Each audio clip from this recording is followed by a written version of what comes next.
1.8 billion visits a month. That's how many visitors the ChatGPT website has been getting. A lot of people are using this technology, and you may have heard of it, or artificial intelligence or generative AI, and wondered exactly what it is. It's being used heavily, and it will be used heavily even more in the future. We're seeing more and more companies that are bringing out their versions of artificial intelligence and AI in the future.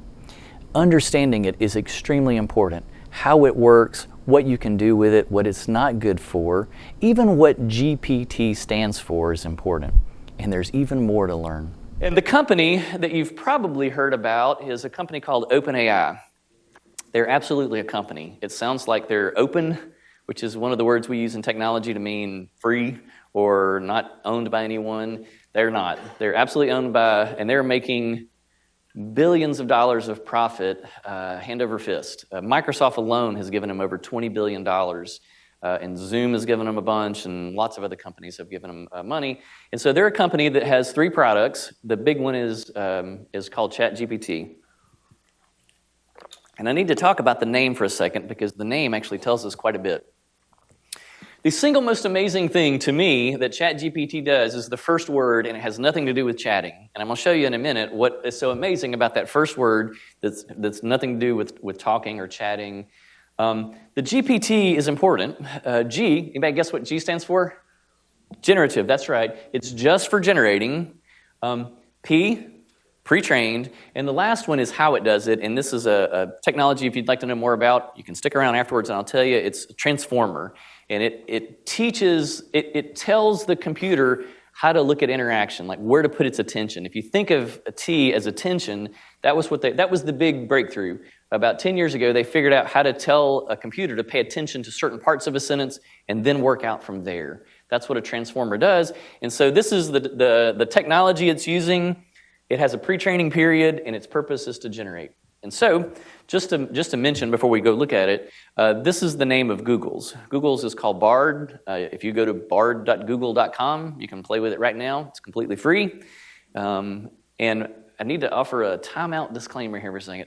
So I just said it was free, and I'm going to show you the free version and the paid version of ChatGPT here in a second. It's an important... Do we have any philosophy teachers in here? Fantastic. Do you think that there are any ethics involved when companies give you products to use for free? Yes. Absolutely. You become the product, right? If they're giving it for free, you're the thing that they're trying to get. And so every single version of AI we have is owned by a corporation.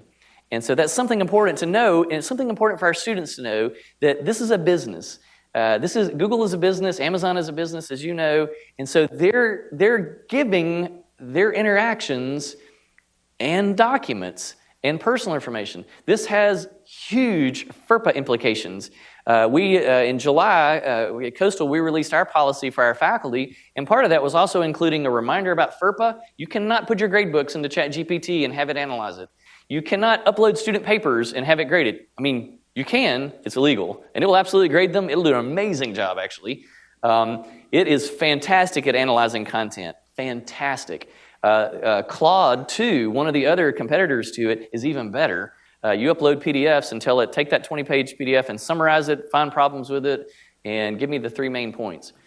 Zoom, you may have used this before. Zoom now does this with transcripts. Like, if you record a Zoom meeting, all you have to hit is summarize the meeting, and it creates minutes. 2-hour meeting, it will create minutes for you.